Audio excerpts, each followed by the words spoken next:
welcome back to Mood Roulette. My name is Marley. And I'm Grace. And if you're new here, every week Grace and I take a deep dive into different albums that we like or ones we've never listened to. We discuss the history behind the artist, how they came to be, the inspiration behind the album, and we give our most unwanted opinions. This week we're doing Licensed to Ill by the Beastie Boys. I've been waiting for this day to come. The Beastie Boys are my favorite artists, and I own all of their albums on vinyl, cassette, and I even have my new custom shoes. Woohoo! Unfortunately, that I'm not repping today. So sad. Should've. You are wearing your shirt though, right? The one that like Adam had or whatever. Yes, I'm wearing my Bad Brains shirt. I love this shirt. Something to note about having to do this album. I physically couldn't do my track by track until like the day before, just because I was so excited and I had to calm down.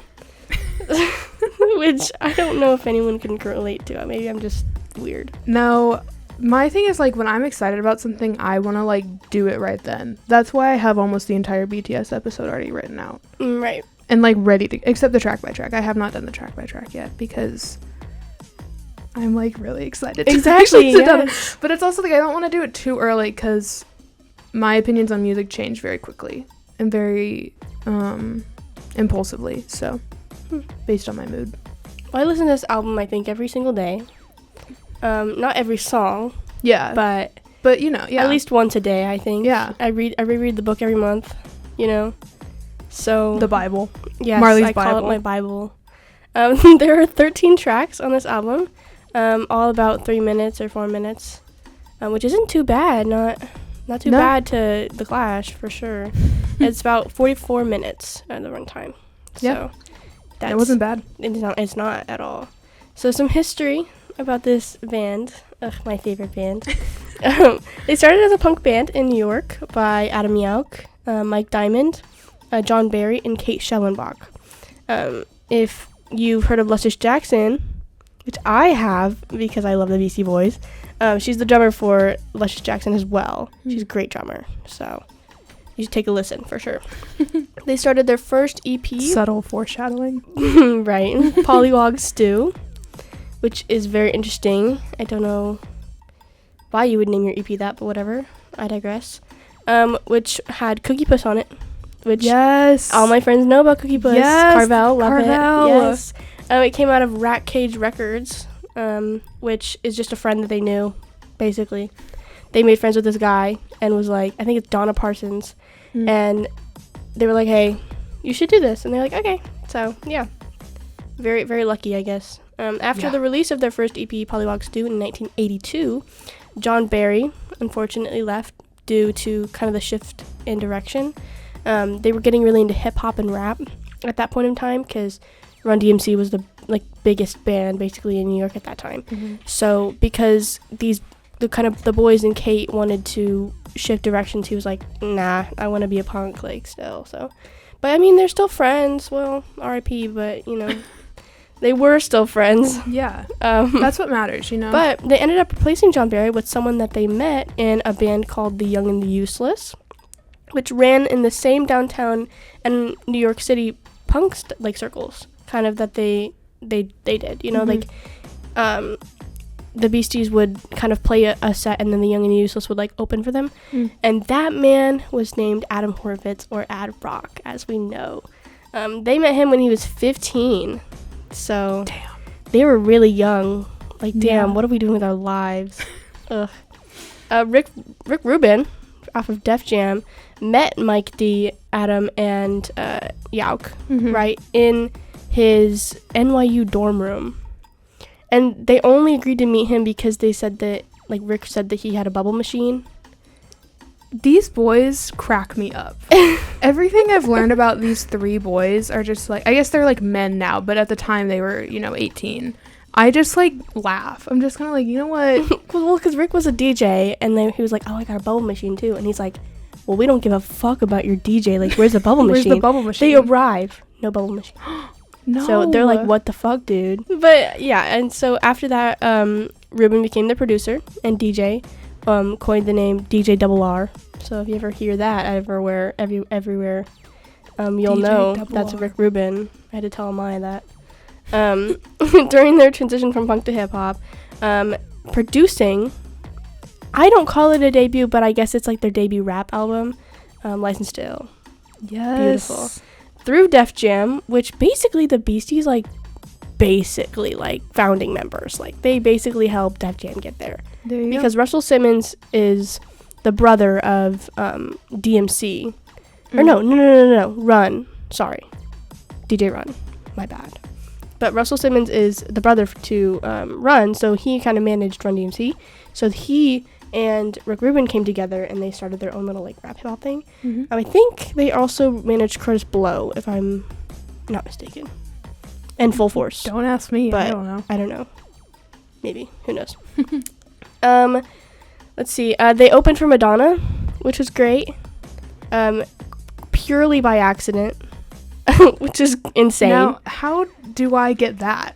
So basically, they call Russell Simmons, the Madonna's like team, and they're like, "Hey, can we get Run DMC to open for Madonna?" He was like, "No, they're like booked out. We can't." And they're like, "Okay, what about the Fat Boys?" It's also a great hip hop band. Yeah. Then, and they're like, "What about the Fat Boys?" And he's like, "No, like they're totally booked." Russell does not manage the Fat Boys, by the way, guys. He literally just was like, "No," and he's like, "But I got these 3 dudes." Like These 3 18-year-olds. These 3, well, I guess 18 and 19, but yeah. Yeah. And they were like, these 3 dudes, I got these guys, but they'll do it for $500. And they were like, okay, period. So they went on tour with Madonna, and literally every single time that they went out to perform, Adam started screaming at these like 12-year-old like Madonna loving girls who was like, shut the fuck up, like you can burn this place down, and like when we leave, because it'll be nothing, you guys ain't shit, to these like 12-year-olds. Damn. Because they wanted to make it like they wanted to make an impression, and they definitely did. I fear they did. They definitely did. In 1983, British Airways used the Beastie Boys song "Beastie's Revolution" on Pollywog Stew. Take a listen, it's great. Not really, actually. I'm just kidding. In a television commercial without their permission. Well, I don't know why, but they didn't ask.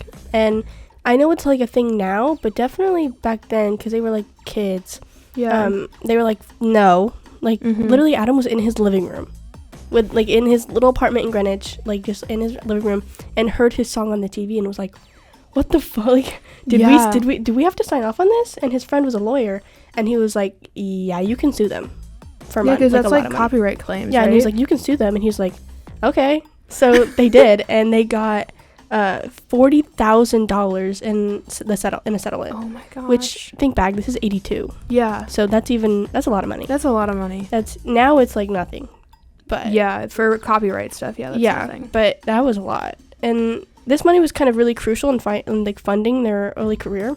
This money helped them make Licensed to Ill, and helped them kind of, as Adam says, make music his job, you know? Yeah. Like, I think right now, if they didn't get that money, he'd probably be working at Carvel still. That's crazy. He'd probably be scooping ice cream.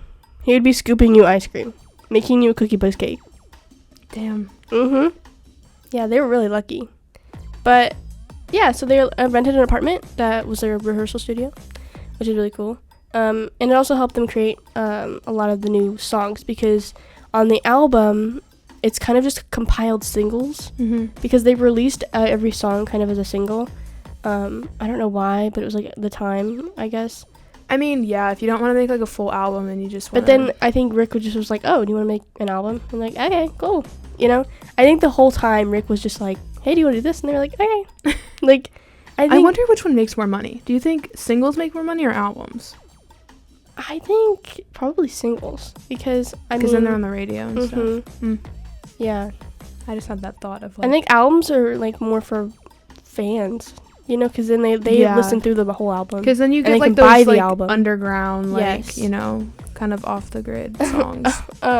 So they, as a band, okay, they're not bad people. They just seem like it, okay? Especially in this era. Yeah. Like, they adopted kind of the frat culture vibe, because of all of their songs, like, being frat anthems. Yeah. But it's all satire. Like, yeah. This album has been described by Amy Poehler as the best parody album in the world. And I think it's not true. It's a great album, but I think Weird Al has a lot of good stuff. And to say that, Weird Al has a lot of good stuff, but this is more of like it's like under the radar parody. Like if you listen to this, it's kind of just like, oh, like it's just good music.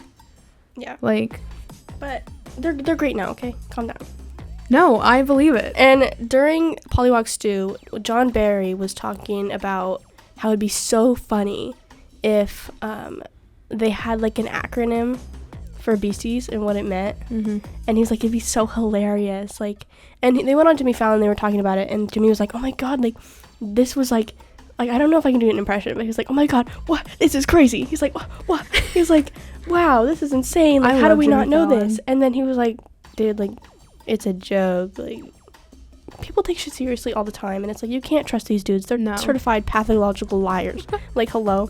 And it stands for Boys Entering Anarchist States Towards Inner Excellence Boys, which is crazy because there was a girl drummer. So I mean, and they are punks at heart, so come on. Originally I wanted to do Paul's Boutique, but you know, yeah, we switched this last week. Yeah, I feel like it's one of their best albums and like really shows who the Beastie Boys are as a whole. Mm-hmm.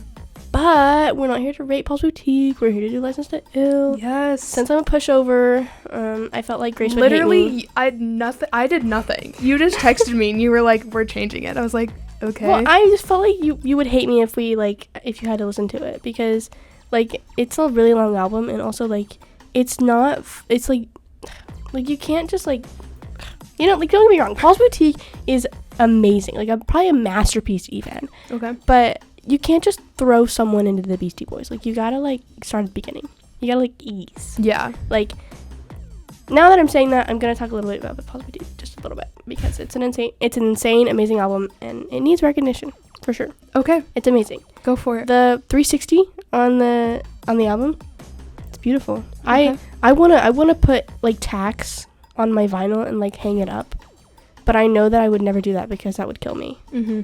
On its initial release, Paul's Boutique was commercially unsuccessful because of its experimental and lyricism. Everyone wanted a License to Ill Part 2.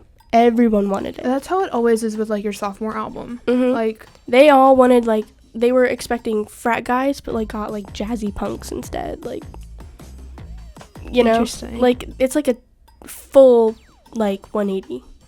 Like, and that's the reason why like Rick just like totally was like, yeah, you guys gotta go.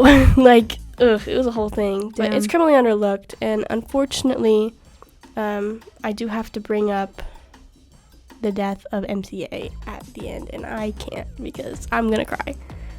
They stopped performing and putting out albums due to the tragic death of Adam Yauch, MCA, in 2012. I'm really sorry, Marley. It's actually so tragic. That's when Marley was widowed. Yeah. 2012. 2012, I was what, 8? When we were 5. Yeah, 5. When I was 5, I was widowed. I'm so sorry, Dechen and Lose. I'm so sorry. I'm so sorry to everyone who just had to hear those words. Oh my god. Anyways. Marley was widowed at age 5. That should be the title. That's gonna be the title. Anyways, the band wanted to transition to hip-hop from and rap since listening to Run DMC and Public Enemy. Music was everywhere in New York, right? Because boomboxes, Radio Raheem, like, you know, everyone was going around blasting that shit, car radios, stereos, you know. So it's just kind of like you hear it everywhere. The album utilized heavy sampling, not as much as Paul's Boutique, who had like, I think, over 300 samples. But they had samples from artists like Led Zeppelin and Black Sabbath and The Clash. And it's really interesting to be a fan of other bands and then like hear that like part in the song and you're like, wait, oh my god, wait. Like, I know what that is, you know? I've done that a lot. Yeah. The title is a play on James Bond's License to Kill, which you could probably... They say that a lot in this album. It's true, yeah. It's kind of about frat culture, as I said. But these like frat metalhead dudes totally missed the joke in like Fight for Your Right, which was designed as a goof on all of the frat guys and stuff, which Yauch wrote it, so I think we got a lot to say about that. He's a funny guy. He's very funny, and I love him. I miss him every day. I feel like we should start going into the track by track as we're 15 minutes into this and I'm haven't not. started. Hold on, I'm almost done. Okay. Period. Hold on. I'll let you keep going. The group adopted a persona of obnoxious urban frat boys blending punk rock with hip hop, which is pretty great because it kind of helped kind of like the genre mashings and stuff. It really helped that, like, with other artists. Like, I think there's a lot of artists who credit them with, like, them being successful, you know? It allowed them to cross over in the rock world, including the tour with Madonna. I wish I was there. They definitely had a lot of problematic themes. Girls. What? The band kind of moved away from it, and how immature it was. Later apologized. Plus, they're great people now, and they were 18. Okay, come on. Yeah. 18-year-old guys in New York. Come on. And the drinking age was 18, so.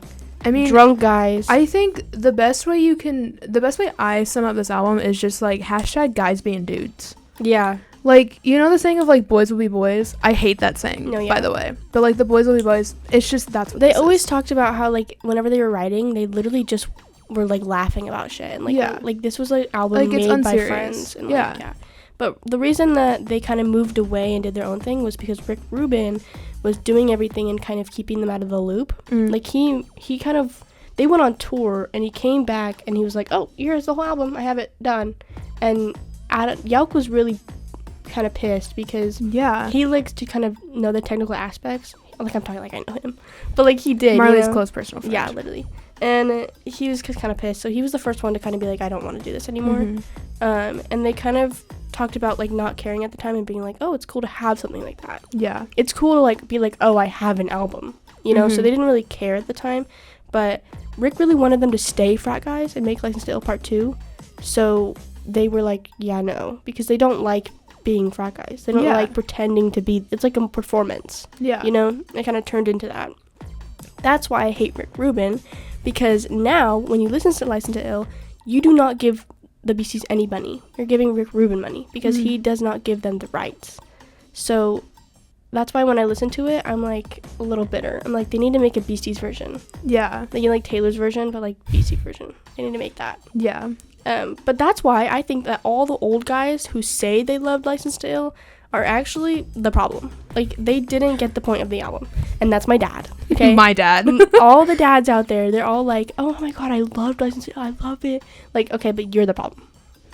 Like, you can't cut this out because you sorry, Dad. You are the problem. Like, I'm so sorry, but not sorry. Like, you didn't get the point. You didn't get. It's a parody, and even if you did, you were the 1% that does. Because I don't know if my dad got it. Because we didn't talk about it. My dad didn't. He was a total frat guy.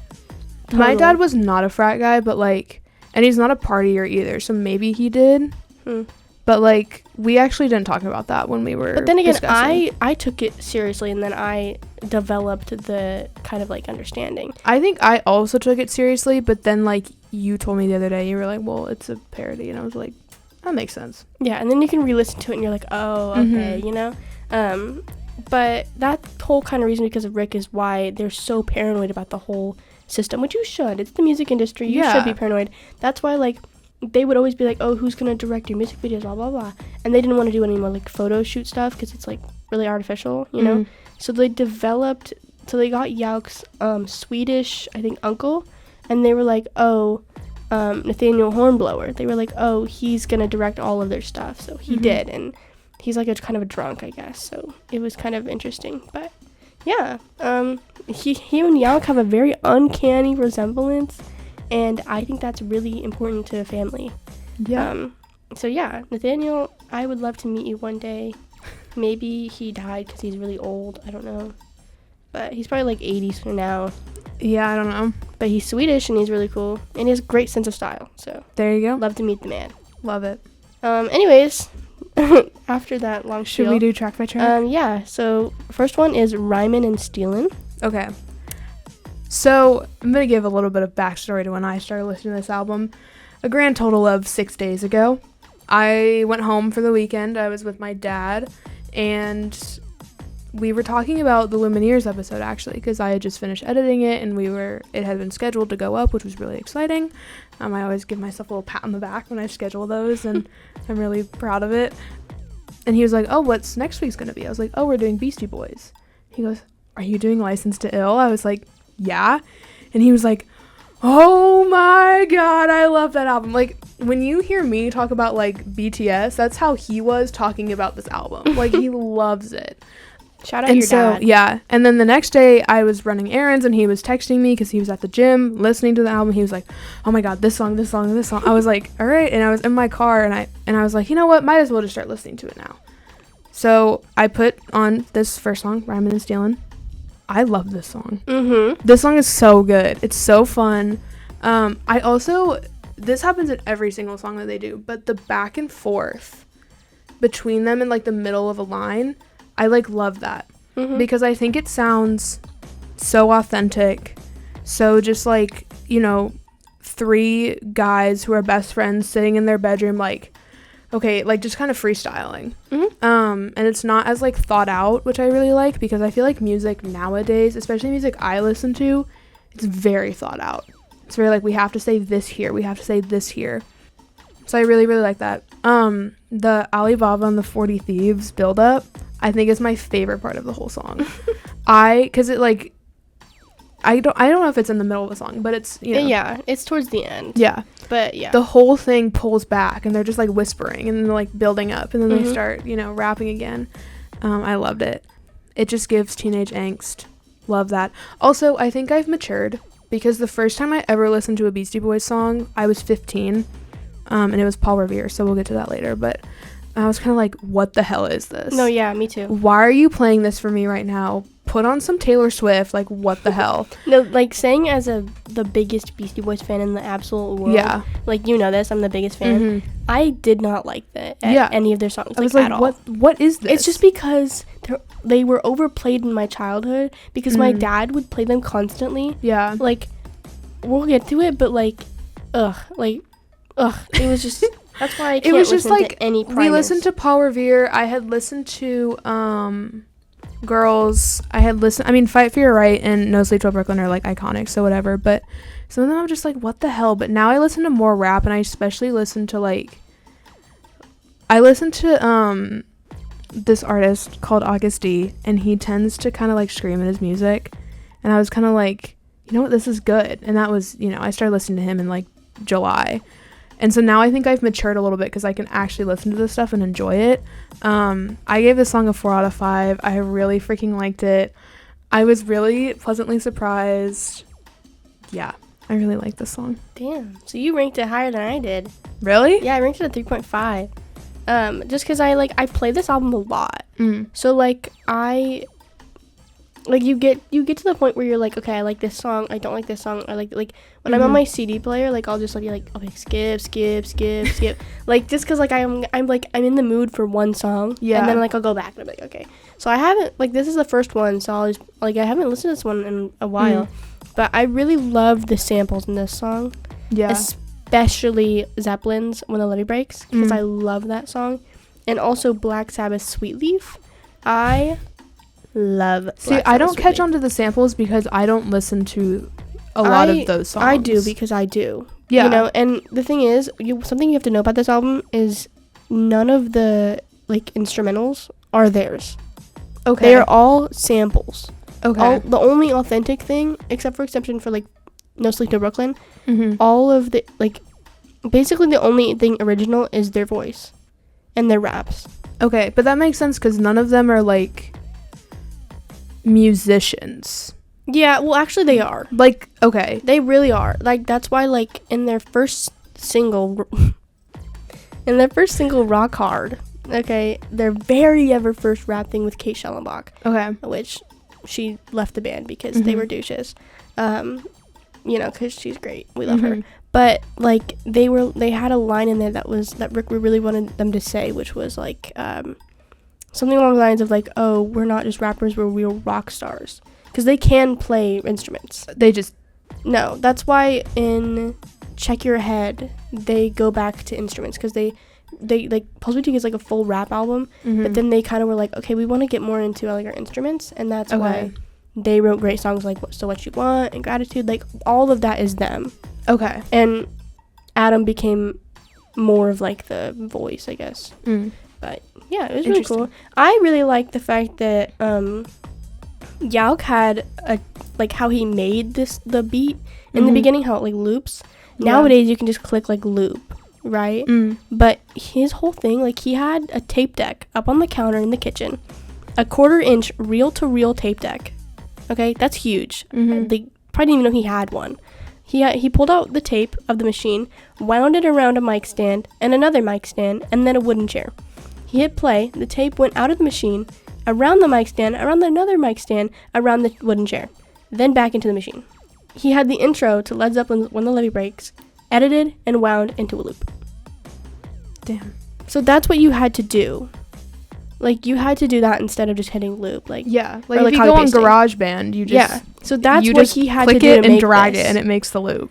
But, I mean, and also you wouldn't think that Sweet Leaf and When the Levee Breaks, like, you wouldn't think that they would go together, because they're totally different genres, but they so do. They so do. I love it when musicians and producers and artists can pull stuff out like that. When it's just, like, the most random song that you're just kind of like... And then they completely flip it on its head, change it, and make it into something else, and then put their own words to it. I love that. I think it's so good. It's also, like, really loud and rowdy, and I like that. And I also like when it slows down like that with the Alibaba. Yeah. The part where they're like, I fought the law. That's the Clash. I love the Clash. I love that part. It's like, I love when they put songs that I know in there. It's great. When I first heard the song, I was like, what do you mean you shot Betty Crocker? Is she okay? Like, at the end? Yeah. I was like, oh my god, is she okay? Not Betty Crocker. But, yeah, I think the intro was really iconic, especially since everything he had to do. You know, and it was so new. Yeah. Like, Sly Stone and Jimi Hendrix, like, we're talking about, like, tape loops, but, like, this is, like, an actual tape loop. That's crazy. What do you feel like about the new style? I also love this song. Yeah? I love the beginning. There's, 2 switch-ups in this song? Yeah. Like, the, I don't know who does it. You're gonna have to tell me. But the, let me clear my throat. Yeah, Adam I does love it. That part. They actually bring it back in another song. I can't remember which one it is. But No, I love that part. I love when it slows down at the end. It's so good. I mean, they're switching back and forth on the vocals. I love that. Like, I think it's so, like, it makes it sound like improv. It makes it sound authentic. They're, like, freestyling. I like their flow as rappers. I think they're very just, like, it's very easy to follow. Yeah. Which I think is nice. And I'm not saying that it's, like, you know, like an easy song, but... I think the combination of, like, the beats and the scratches, like, really makes this song particularly, but, like, the entire album. Yeah. Like, DJ Hurricane is so underrated. Yeah. He's probably okay, with the exception of Mixmaster Mike, he's one of the best DJs that I've heard personally. And no, I don't think they don't do that anymore. I think the production on this whole album is so good, and the way they did it is so fun. I gave this song a 4 out of 5. I really like this one. Me too. I gave it a 4 out of 5 as well. I kind of, when I listened to the song for the 100th time, but particularly for this one, I just kept thinking, like, oh my god, they're so young. Like, okay, that kept coming into my mind. I was like, they're 18. Young. Well, 18, 19. Like, Adam is 18. They're our age. And then Mike is 19, and then Yauk was 20. That's crazy. Imagine, okay, think about this. Imagine if 3 frat boys came up to you and started, like, rapping this. It was like, this is what we're gonna do. This is our music. Like, yeah, but they're also punks. Like, they're also hardcore punks. But it's like, I just, like, that makes me laugh a little. Like, I'm so glad they're so successful. I'm so glad their music, like, is great. But that's just, like, freaking hilarious. Like, they're just 3 guys from New York who were like, this is what we're gonna do. I love it. And it was purely by luck, really. Yeah. Like, and I really like what Adam had to say about this song. He says that this song kind of has a real chorus, not just, like, a repeated vocal line in, like, every pop song. Yeah. You know? So I think that's really interesting, and I was like, okay, I'm glad you see it. I don't, but I'm glad you see it. Love it. I also wrote down that I really liked the Let Me Clear My Throat. I love that part. I love that part. I love when it slows down. Like, you wouldn't expect it in this type of song, but I was, like, it's just like And that part of the, like, that whole part of the song is my favorite. When I was in my car, listening to this, and he did that, and I think I went, like, okay. Like, when I was starting to get into the Beastie Boys, I played this song a lot. I think I'll, like, when I go home, I will listen to this in my car again. Because it's, like, this album is a good car album. That's how I think about it. She's Crafty is interesting for me. I wrote, this one is kind of It didn't give me the same vibes as the last two. Like, it came on, I was just kind of like, the music video was interesting. That's like a day-to-day concert that they would have. Like, that's just a normal BC concert. I mean, I love that for them, but I think the person I am now and today, I'm just kind of like, you know what? Really didn't need to see that. I like that they're fun to watch on stage. And also, like, they're best friends. So it's like 3 guys that are best friends. And you can see that. And they're just refreshing. like, they're just like hanging out. I love that the WAP lives. Okay. The WAP is really the only dance that I care about in hip hop. And I'm glad to see representation, back. I'm also asking, where is the dick in a box? Where is it at? Because it wasn't on the stage. Maybe it's just because they had to, like, make usually the video. It pops out at the end, I think. So maybe it was just like the whole. Oh, maybe it was like, it usually pops out at the end. And it's like, LOL. I didn't look for it because I didn't know about it until you showed me last night. I was like, oh. So we were watching the documentary last night. I was like, oh, it's probably at the end. But also, that dick in a box that they have they had at every show because they're teenage boys and they asked for it. Adam still pays for that. Like, he says he has it in a storage unit somewhere, and he still pays for it. That's so funny. Because where are you going to put a giant dick in a box? Yeah, like... So, like, what? Like, throw it away? Hello? Also, I have to add, when I was watching the music video for this, I think it was on Tuesday I was watching it. You know how YouTube... They do this now, and it, like, actually pisses me off, but they make the playlist on the side. Like, you'll watch a video and then it'll be like, here's all the videos that are coming after this. The video that was supposed to come up right after this one was the Oscars performance of I'm Just Ken by Ryan Gosling. That's symbolism. I've never watched that performance on YouTube, so I don't know where my algorithm was like this. Maybe, yeah, well, it was I'm Just Ken, and then it was the Stray Kids performance at the Mama Awards last year. I think it's telling you to go to more concerts. Girl, I'm going to so many this year. Look forward to them for sure. Oh, I am. Don't worry. Also, I'm so excited. I like the part where Adam, like, basically almost slips and falls on the stage. I'll have to show you because it's hilarious. Like, he slips and, like, he has to catch himself because the floors are so fucking slippery and sticky because of all the beer that they're throwing around. And towards the end of the tour, it was just water that was in a can because they didn't want to do that anymore. Yeah. But at this point, it definitely was beer. And yeah. I'm disappointed. Yeah, but I don't know if I said it, but I gave She's Crafty a 3 out of 5. I gave it a 4.5 because I love this song. I really don't. And I listened to this song a lot while playing Spider-Man 2 on the PS5. Right. So I really only associate with that. I love this song, though. I love the guitar sample in the song. It's Zeppelin's The Ocean.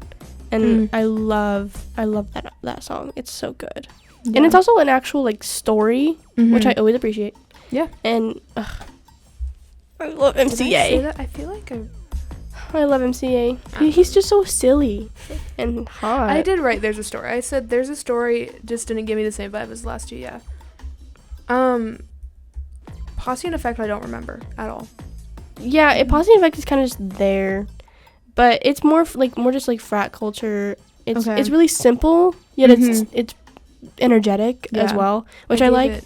It's kind of like taking a dig at Motley Crue, like, because it's like, I don't know, it takes a dig at all of the rock guys. Yeah, like, I said at the time, and that was at the time too. Yeah. So. But I think the layering really makes the song. I give it a 3. I gave it a 2. I just don't remember it. I said I like it. It feels the same as the last one.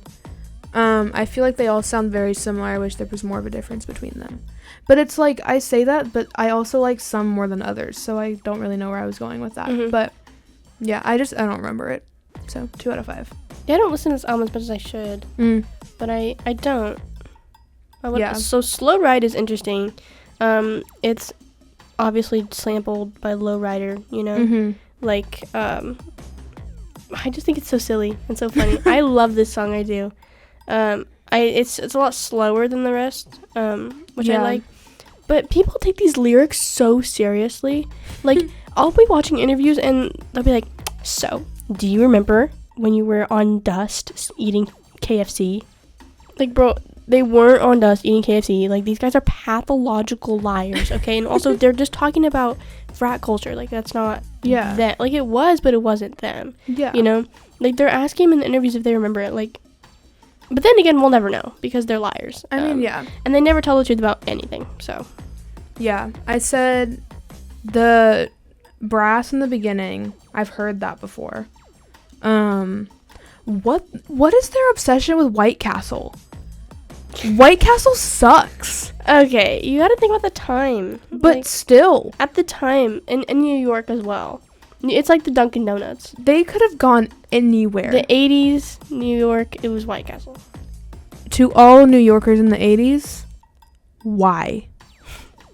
Why? I want to ask them if they're still into it because, good lord. No, Adam was on an interview and they were like, so what do you think of White Castle? And he was like, fuck White Castle. He was like, fuck that. It's like, awful. It is. It's so bad. And my dad loves it, and they mention it in like so many songs. I think there's they like should start 4. a counter. Yeah. My dad, I actually think that my dad is like, he is Adam, but he's like him while he's 18. Like he's still in that mindset because he'll go to White Castle all the time, and I'm like, why? And he's like, that's so weird. He's like, I don't know, it just is. That's so I weird. think it was just available, and I think it was just like in their neighborhood, so they were like, I don't know, New York growing up, I don't know. But yeah.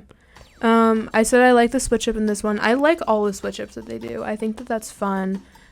Love the brass. This one was good. Kind of felt like a filler, but whatever. 3 out of 5. Okay, yeah, I did. Those are my thoughts. I gave it a 3.5 out of 5. Yeah. This next song, I don't have much to say about this song. I said I skip it every time. It's not even a good song. There's nothing in it. There's no flavor. No. It's not even anything. It's No. literally just like a dingy beat. And my dad plays this song all the time. No. And it's so weird. And I think it's purely satire within fat culture and like awful men.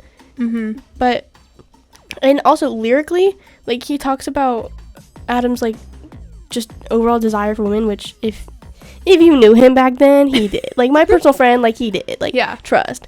And he talks about like the experience that he had like 2 years ago in the time where this girl had like a crush on MCA, which like girl same, but and he's like, she was like, oh, like that's just so stupid. But in interviews he said that he's like it was really immature, like the whole band as a whole. They were like they've apologized for this song for sure, and it was kind of about ill communication, shot, when they kind of issued an apology within the song, which was MCA because he's awesome and I love him and he's amazing. But he kind of like the whole band as a whole kind of apologized for the immaturity of the song as a whole. And also Adam is married to Kathleen Hanna, which I think speaks for itself. Yeah. Okay. The major punk feminist woman. Like, come on. Yeah. Yeah, I said I've heard this one before too. It sucks. I don't like this song either. Yeah. The beat is kind of goofy. Mm-hmm. Like the beat's just like whatever. I said I hate that every single rhyme or every line rhymes with the one before. They do that in every song though. Mm-hmm. But well, this one, that's like rapping in yeah. general. But this one just irked me. I don't know why. Probably because the song sucks. I said, why would they put it on the album? It would have been better if there was a switch up in the middle because it could have elevated it a little bit. Also changed the lyrics. 1 out of 5. Yeah, I did. I gave it a 1 too. But also, like, they're gonna title this album. They were not the best of people back then. And but also, it's okay as long as they've apologized. It's fine. Plus, I think Adam's whole marriage is a whole apology in itself. So, whatever. I love Fight for Your Right. This and No Sleep Till Brooklyn are 2 of the most iconic songs, I think. Like, ever. Like, they're both very iconic. Yeah. I love Fight for Your Right. Look. Okay. I love this song. Okay, I do. Mm-hmm. I do. Okay. I believe you. Don't worry. It's just like, it's making fun of frat guys, it's the whole thing, but like, it's the first song that I ever listened to on my own. Like, it, like, for the Beasties, like, because my dad played it all the time when I was growing up, but it's the first song that I was like, oh, like, I remember this song, we like re-listened to it, and then boom, send a whole like whole that was thing. the domino. Yeah, but I loved this song so much because in high school, because I felt like I related to it. Dude, this song is like, it gives the vibe of like, my life sucks, everything sucks, my parents suck, I want to move out and just do whatever I want. Like I related to it because I had a fuck ass publications teacher named Amanda. I will not call her by her last name, just her first name, because I have no respect for her. There you go. Her name's Amanda, and I hate her. And this song got me through because she would always shoot me down for all of my ideas and all of my film stuff. That sucks. And I'd be like, you know what? Yeah, I have the right to party. I gotta fight for my right. I gotta fight for my rights. And I was like, you know what? Fight for your right to party. Look, yeah. Like, I know a lot of people could learn from this song. I know a lot of people who could learn to just hang loose. Yeah. And get rowdy, because sometimes you gotta have fun. Sometimes you gotta have fun. You know, and I think that's great. I also really like the background for this song. It was written in 5 minutes. Damn. As a joke. You gotta fight. Like, it was literally written in 5 minutes as a joke. I love it. How that? And it was also like just mocking like kind of behavior that they've seen. They've never met a frat guy. So this is just what like they thought that they would do. Beastie Boys come to IU. We'll introduce you to some frat guys. They actually did. They came to IU in like a while ago. Like 20 years ago? In the 90s. 30 years ago? It was actually meant for Yauk's side project called Brooklyn, which I've illegally downloaded all of their songs on my desktop, which might have gotten me a virus, but it's okay. It's great. But later it was adopted for the License to Ill album because they had nothing to do with it. So they were like, oh, like, let's just put this on our album. But they're really good. Brooklyn is really good. I have a lot of their early recordings of this song, like their demos of this song, Brooklyn's stuff, and it's very punk. So imagine if like instead of like the pop rock, it's like hardcore punk. Like Bikini Kill does Fight for Your Right. It's like that. And it also has Gratitude, the early demos for Gratitude for all of the Check Your Head fans out there. Yeah, I just said I really like the guitar on the song. It felt like more of their sound than the last one, but maybe that's just because, like, this is the one I know, and this is, like, what I associate with Beastie Boys. The music video. It just looks like they have so much fun, like, filming this. It looked like they had so much fun. The beginning reminded me of the scene in 10 Things I Hate About You when Bogey Lowenstein is throwing his party, and he's like, that must be Nigel with the brie, and then it's like burst into like this huge rager. I love it. Also, how did they get that many pies to throw at each other? I think it's just pie crust and whipped cream. So it was a lot of pie. Like they just bought a bunch of pie crust and whipped cream. That would have been such a fun music video. It was done in his friend's apartment. I love that. So it was done in his friend's apartment. Like, imagine you're like your friends came up to me and was like, hey, can I throw pies with the carpet in your apartment for the next couple of hours? Knock down some doors. Yeah. It'll be on MTV multiple times, trust. I would have been like, fuck that. Yeah. I think MCA is exceptionally hot in this video, and I really like that. I thought he was really attractive in this video too. I was like, this is definitely the one that Marley likes. Which is funny. It's funny because when I bought my first License to Ill record, I bought it for my dad, and then I was like, oh, like I'll just play it, and I fell in love with it. But I opened I open it because it's a double, and like it's just a photo of them in front of like that globe in Long Island. Oh yeah. And I think in Queens, I don't know. But it's like a photo of them, and they're all like kind of propped up, and MC's like, he has like his arms on his jacket, and he's like all posing, and then like Adam has his little ring and stuff, and Mike's just there. And I was like, which one do I think is the most cute? And I think I said Adam first, and then I had to come around to Yauk. Yeah. But I also think Adam is so young in this video. He's so young. Like, because I'm a fan of like Hot Sauce Maybe Part 2 and like To the Five Boroughs and stuff. Like, they're older, and it's like, oh my god, he's a baby. He's my age. Like, but also them coming out clean in like the end is in the sea of pie throwing is so unrealistic. Come on, at least throw a pie or two. Yeah, because it makes it seem like they weren't part of the fun. I think they were just trying to cause chaos and then left. Which also, I love that. If you watch Fight for Your Right Revisited, it's so funny, and it's like the make your noise. Hello, I want to make some noise. Make your noise. No, it's the make some noise music video too, and Will Ferrell's in it. Amy Poehler's in it. Damn. Elijah Wood's in it. A lot of celebrities are in it. A bunch of celebrities are in it. So you should take a listen. I'll watch that. Also, this video was the first one I've ever watched, because when I was first getting into them, I watched every single one, like, in a row. Yeah. And this was the first one I watched, just because it was, like, the first song that I, like, listened to. So yeah. I had a special place in my heart. First thing I need to say about No Sleep Till Brooklyn, Till is spelled wrong in the title. Just had to put that out there. It should not be 2 L's. It should be 1. I think that's really funny. The boys don't know how to spell, but it's fine. I'm a sucker for an electric guitar.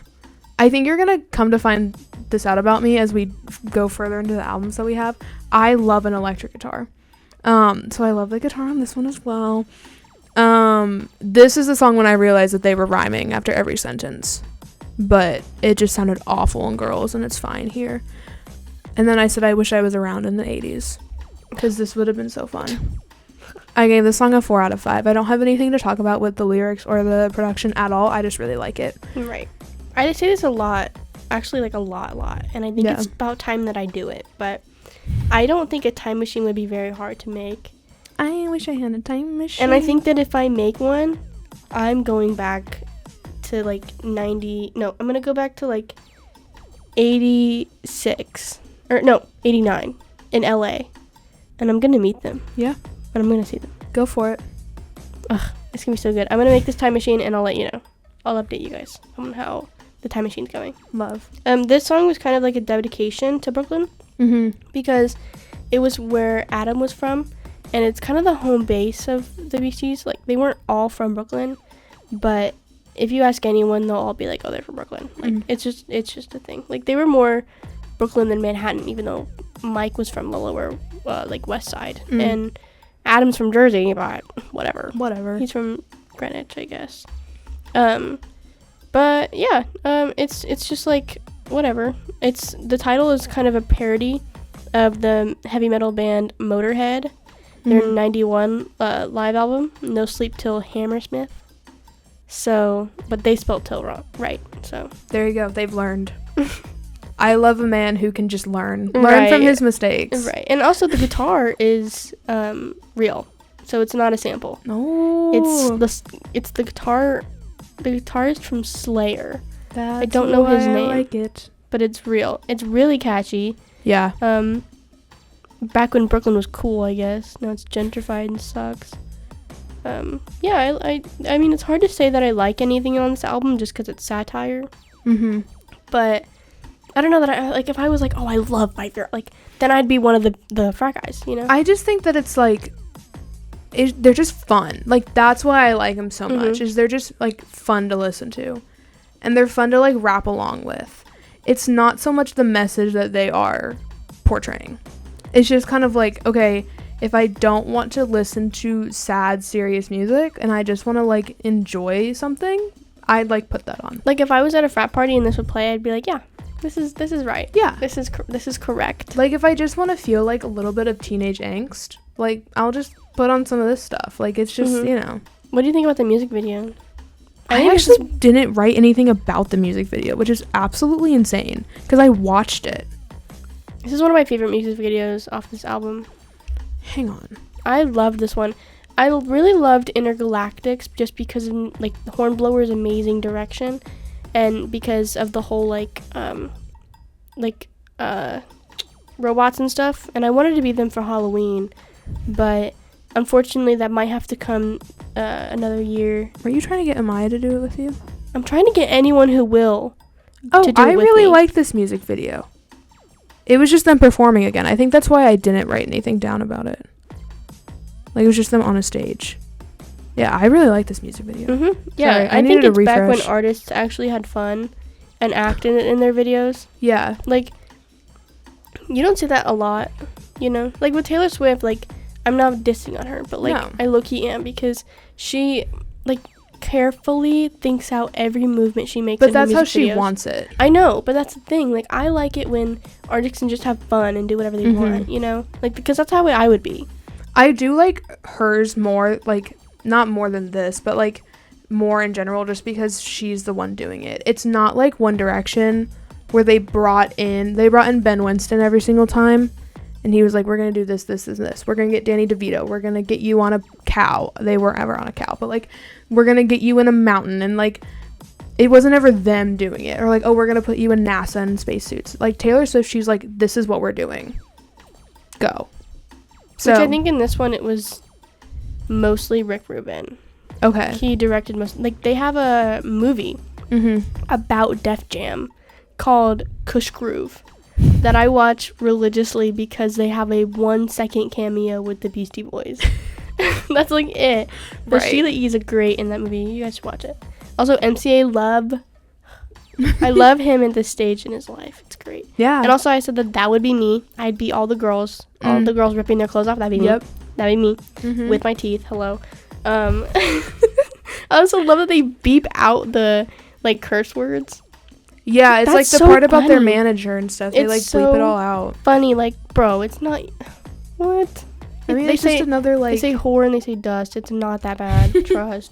It's also the calmest Beastie Boys show ever, so it's really unrealistic. Where's the beer? Where's the dick in the box? Where's the go-go dancers? Hello.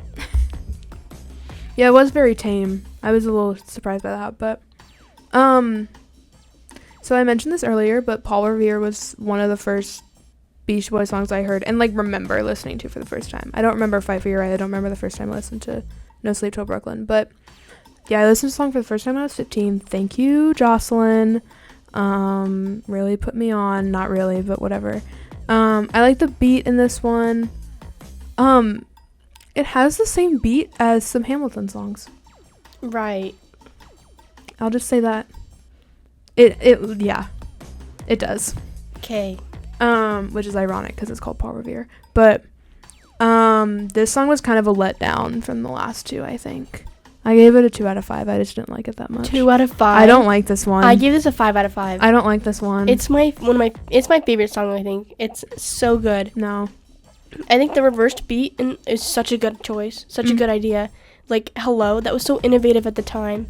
Like, it was so good. It was also a story as well about how they met, which isn't obviously true, but you know, cute. I love it. Cute. I just can't describe it. It's just so good. And also, like, the story behind it I love because it has Run DMC in it, and I love Run DMC. But while waiting for Run DMC outside a studio, Run came running down the street, shouting the opening, which is like, you know, the beginning. Yeah. And which kind of became the whole foundation of the song. And Yauk, being the awesome innovator he is, he created the flip beat. So to create it, this is what he did, okay? He flipped the reel-to-reel tapes upside down, okay? Pressed play on the drum machine and played the record on the tape deck. Then after 3 to 5 minutes, stopped recording, flipped the tape right side up, and then listened back. Then and only then will the drum machine have recorded backwards. Damn. How did he know how to do this? I mean, How did he know how to do this? There was no YouTube. Huh? he's a guy. He's probably like creative. He's like, let's just try this. I have an idea, guys. Like, let's I just mean, do yeah. it. Like, it's just like, you know. It's so innovative, and that's why I like their albums. Like, that's why I like them as a whole. He saw a vision and decided to act on it. And that's him as a whole, I think. Yeah. They're just so experimental. You gotta love it. With every album of them, theirs is like, it's so different. You know, like, they're so experimental, they're so innovative. Like Check Your Head came right after Paul's Boutique. I think, you want me to yes. fact check it? No, I think I'm right because it's the third one. It came out right after Paul's Boutique, which is a full rap jazzy album. Like, a punk album, a jazzy album, a pop punk album. Like, Literally Hello. I love it, yeah. Like, they switch up so much. And I think after Check Your Head was... Ooh. Wait. Oh my god. What is... I think it's Ill Communication. And that one is not my favorite at all. And I don't know. It was whatever. But it had Sabotage in it, which was great. Directed by Spike Jonze.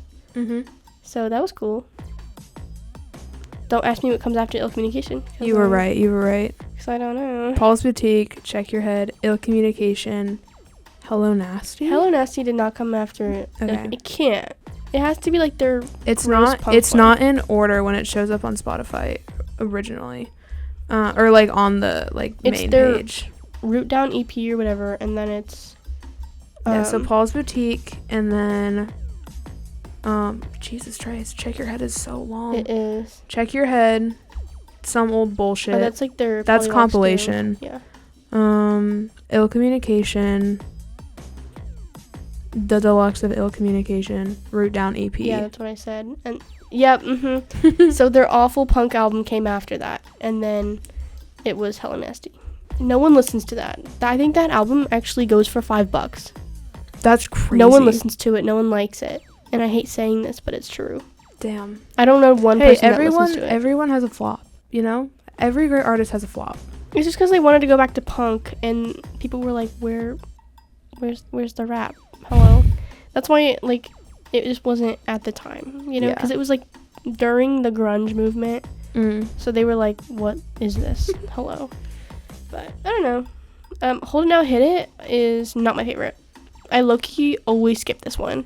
This one was...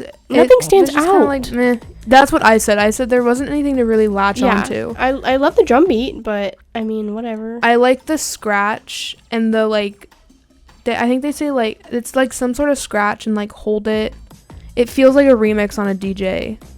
Well, it is. Set, Like, so. it's... the Hold It Now, Hit It is a combination of two songs together. Because Okay. it's one song that's, like, Hold It, and then they took another song and put Hit It at the same time. And then there's a part in it where it's like, Yo Leroy, and that's another song. Okay. So it's like different samples at the same time. I really like this music video. This is when it was just like, you know, guys being dudes. I like to think of it as like a vlog of their friendship. Yeah, like it's just them.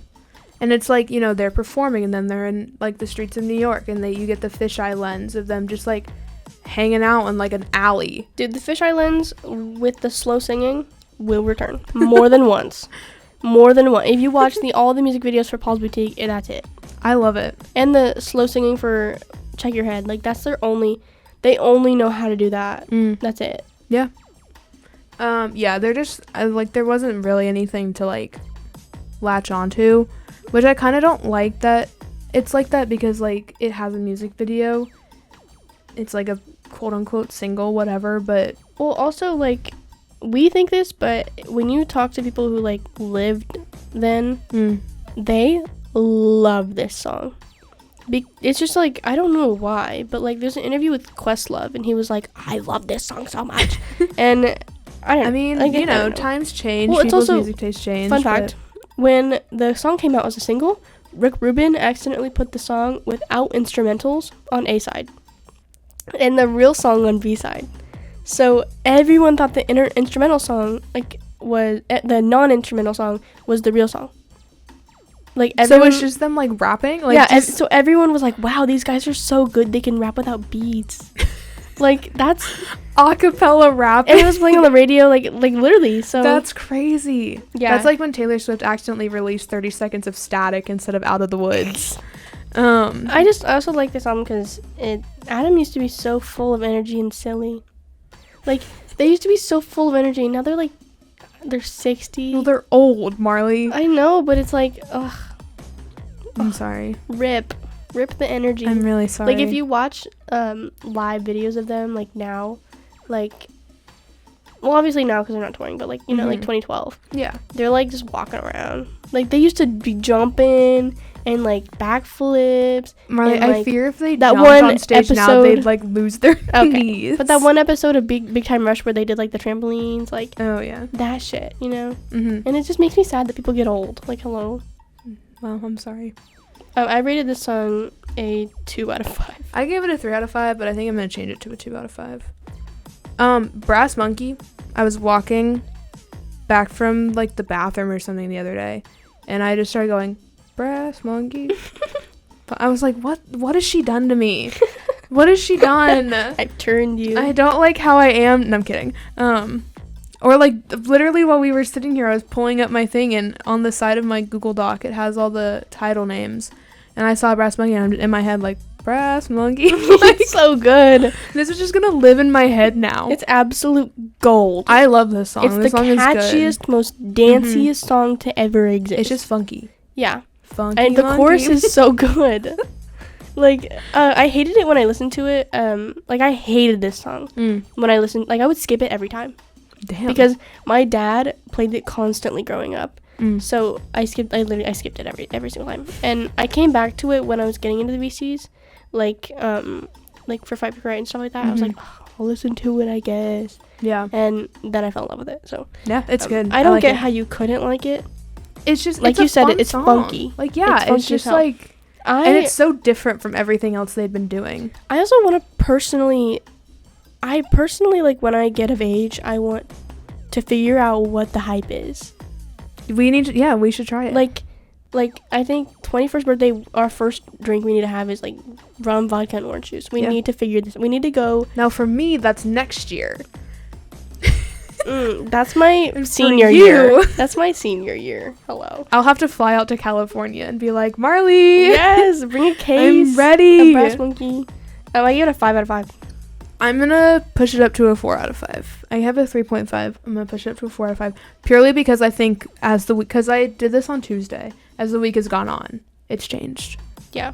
Like I said, my preferences change very, very quickly. Slow and low. I really like it's like a very hard guitar strum, and it's just that. I really like that. Again, with the White Castle, man, what the crap? Why? No, I said that we need to have a counter on how many White Castle mentions. So many. It is. And I didn't write down all of them. I wrote it for this one and the other one, but plus it's just like, it's like us saying Culver's, you know, because we used to go there all the time. We go to Culver's all the time. So it's like that. It's like that. Yeah. Imagine, because they go there all the time. God, Culver's better still be good in like 30 years though. It better still hit. It better. Because like when you get Culver's at like midnight, that hits. Like it's so good. I really like the really long instrumental break because it's like so different. And it's just a change from everything else is on the album. It's a little too repetitive for me.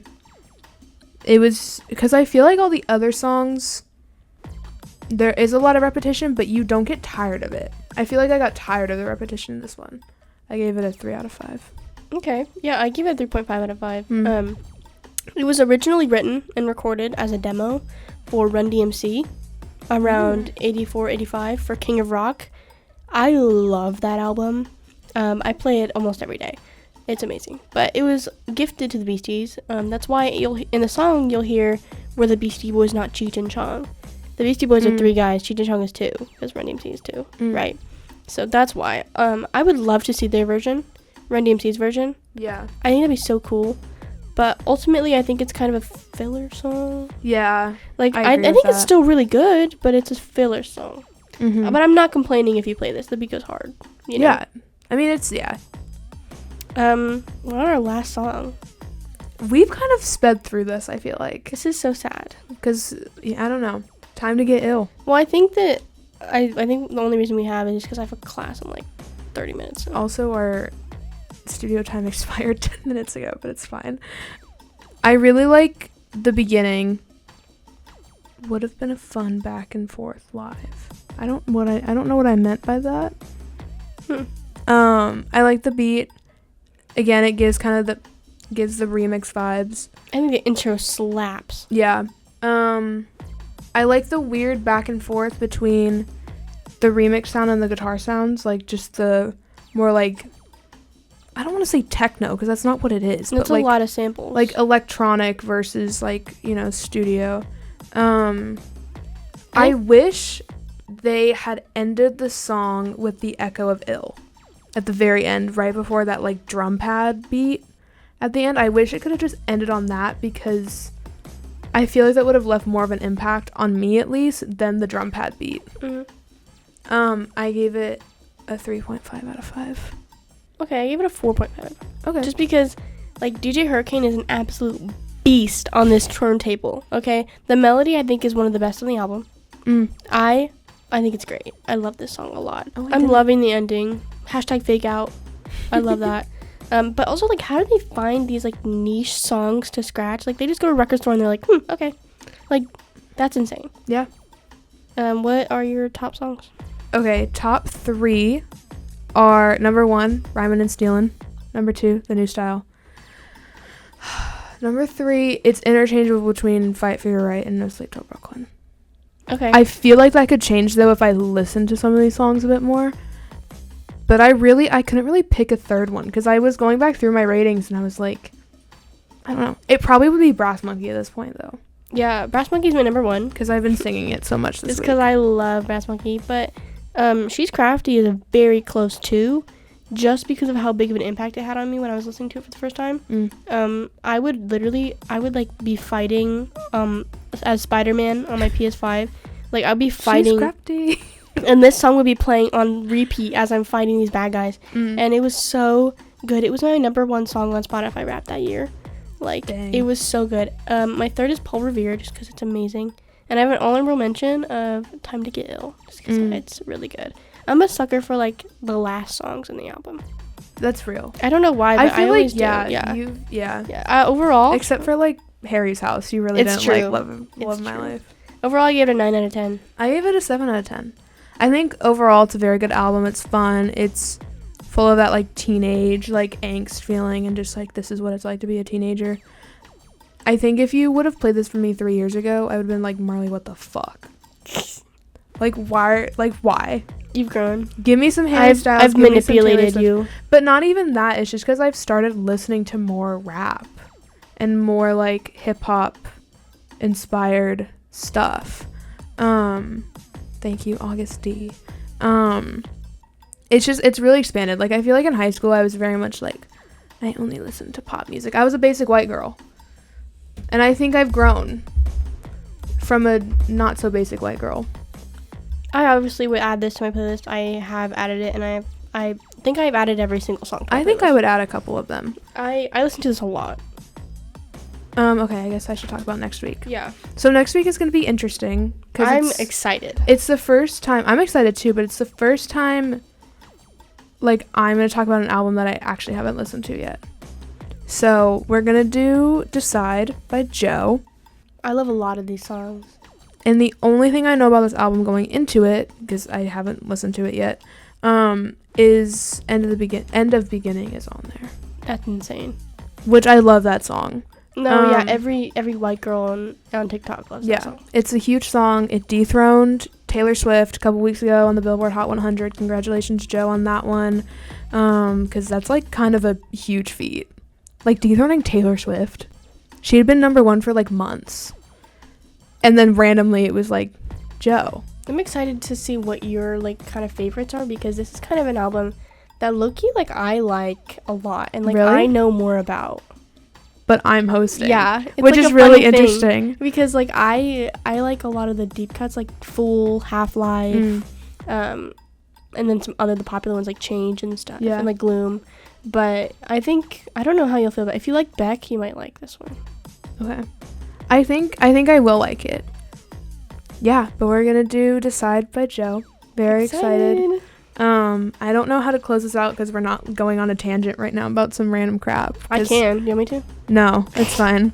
But thank you for listening. Marley, how do you feel now that Beasties Week is over? I'm really sad. I wish I had, like, 60-year-old friends to talk about this to. Like, I mean, if you're 60 and you lived through the Beastie Boys, come talk to me. Thank you. This is, Craigslist ad out now. But thank you for listening. Hopefully you tune in next week for Decide by Joe. Yippee! Yay!